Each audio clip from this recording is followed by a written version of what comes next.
Sabah, congratulations, man. I mean, how confident you were in that decision? Super confident. Fucking dominated every round. And so, how helpful was it to hear, Dustin and Mike Brown, from your corner, just, yelling out stuff for you for transitions, everything? How helpful was that? Super helpful, put the reps in, did it over and over again to the point where I was fucking doing it in my sleep. But that's what you got to do. Do it over and over again until you do it in your fucking sleep. I think a lot of people expected that fight to be, you guys just kind of slugging it on the feet, and you were really able to utilize your wrestling very well. Clear advantage for you. Was that the game plan coming in, or was that kind of just something that presented itself? This is mixed martial arts. It's not fucking kickboxing, not boxing. If you're expecting someone to come in and stand and strike with you, you're in the wrong fucking sport. Because guess what? If you don't utilize all your tools, the fuck you fighting MMA for, And physically, how are you feeling? Obviously, that was a hard-fought fight. Any injuries, anything like that? Just normal bumps and bruises, man. Yeah.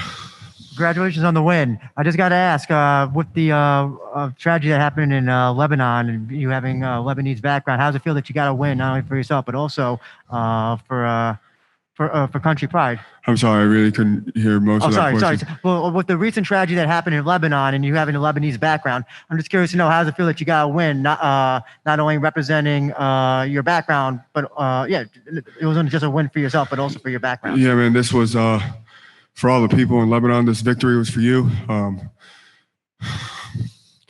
Shitty tragedy that happened over there, and I'm just happy, my family is safe. And I'm sorry for all the people that did lose loved ones or did get affected by it. But, Dustin Poirier has the Good Fight Foundation. So I'd like to auction off my fight kit, my hand wraps, my gloves, my shorts, and take those donations and send it over to Lebanon to help out the people that were affected by it. So that's something that I really want to do, just give back to the community over there. I mean, that's the best I could do. It's the best I could think of right now. Sabah, congratulations on the win. That was the best I've seen you look against an extremely tough opponent. Was this the biggest one of your career? Yeah, I would say so. I've been in this sport for a very long time, and I've been saying it as I get older. I'm putting everything together. In the beginning of my career, I always say records are for DJs. My record is shit. I had a rough road in the beginning. I had the physical ability. I'm an athletic person. I just wasn't putting it together properly. But I reached a certain age where, it just clicked for me. And everything has changed. Everything has changed in my mindset and my performances. And I'm showing it today. I came in here and I utilized all my skills. I'm not just a striker. I can't just knock you out. But I have plenty of tools, that people haven't seen. And I'm showcasing it more and more every time I step in there. So 3-fight win streak now. I think it's time you call your shot. Who do you want? I want Paul Daly, man. Bring that Ninja Turtle over here. As soon as this fucking border opens up, I want him. I want to get in the top 10 and climb up this ladder. So, yeah, I'd like that. But if they can't make that happen, line them up. Give a shit who it is. Let's fucking go. We'll take a couple from the internet, starting with Jim Barcelone.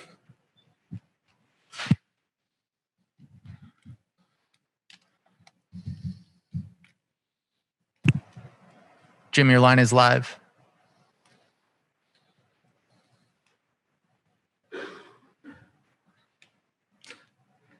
All right, we'll come back to Jim.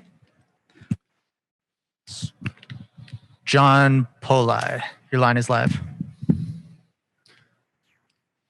Hey, man, I wanted to ask you off of something that you were saying before. I know you were saying that you were working on things that, you could visualize it in your sleep, just doing these things over and over again. When you were visualizing this fight, is this exactly how you saw this going down, that you were going to wrestle him and take him down, have this much success with your takedown attempts? No. Like I said, man, I go into fights, I look to mix things up. If I'm just sitting there striking with someone, that's all someone has to worry about. I go in here and I mix shit up. You got a lot more to worry about than just my striking. So, of course, with anything else in the fight camp, when you're doing shit, of course, you want to rep it until you're doing it over and over again, because that's how you're going to do it in a goddamn fight. So this is just normal shit. Going to training and you practice it, you drill it, you do it over and over again, and then that way, when it comes to the fight, you execute. And then just Next the last question. thing. Just the last thing for me then, I know you want Paul Daly next. Just how quickly do you want to get back inside the Bellator cage and fight again? Just want to heal up, man, get healthy, and get right back in if I can. Our next question comes from Randall Folks. Staying on Paul, what about that Paul Daly matchup intrigues you? What? What about the Paul Daly matchup intrigues you? I don't know. What? Are you talking?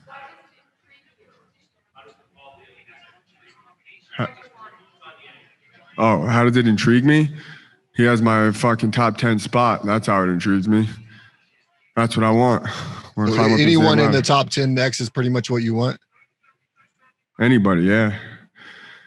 Anybody. But I'd like Paul Daly. You know, it's big name. To be honest, I was watching him from a young age. I was actually a fan of the guy. You know, growing up at a young age, watching this guy, super exciting, knocks people out.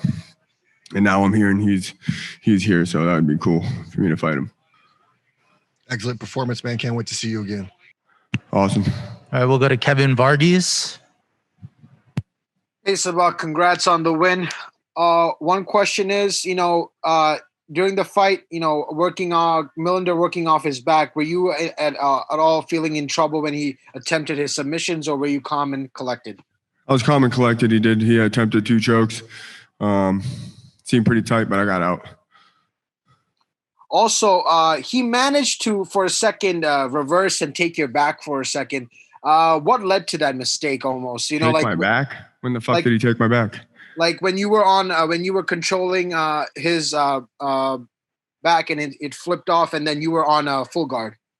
Oh, when he got top position, that was me resting. If I wanted to get out, I would have got up right away. But it didn't last very long on top. I was just sitting there resting, recovering for a bit, and then I got the fuck out of there. All right, we'll go back to Jim Barcelone. Your line is live.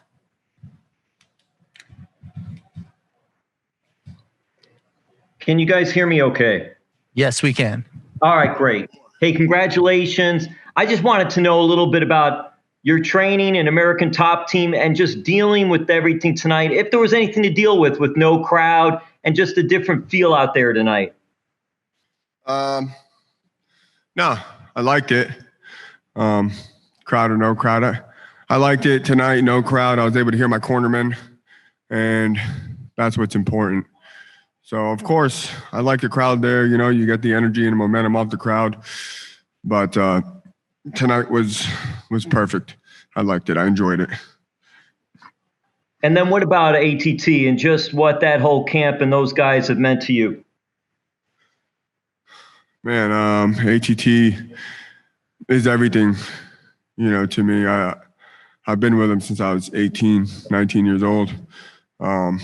I fucking love that gym. I love all my coaches. I love my teammates. I have a special bond with everybody. Massive, massive thank you to Dan Lambert for everything he's ever done for me and what he does for the team to make sure that we succeed and we do perform at our highest ability. So I love that guy, man. He's the shit. And I'll be with ATT throughout my whole career. I never even considered fucking leaving that place. So. And then lastly, for me, when did it all, do you think, start clicking for you? You said you had a rough go at the beginning, but when did it all start coming together, do you believe? With age, man. My late 20s, mentally, I was different mindset. I believe everyone blooms at their own time. And this is my time where I'm blooming, and I'm putting things together and I'm able to execute and do what I want to do. I said it before, I had the skill set and everything. I just wasn't putting everything together, and now I am. So I'm grateful for that. Hey, thank you. Congrats again. No problem. Thank you. All right. Thank you, Sabah. Appreciate your time. Thanks, guys.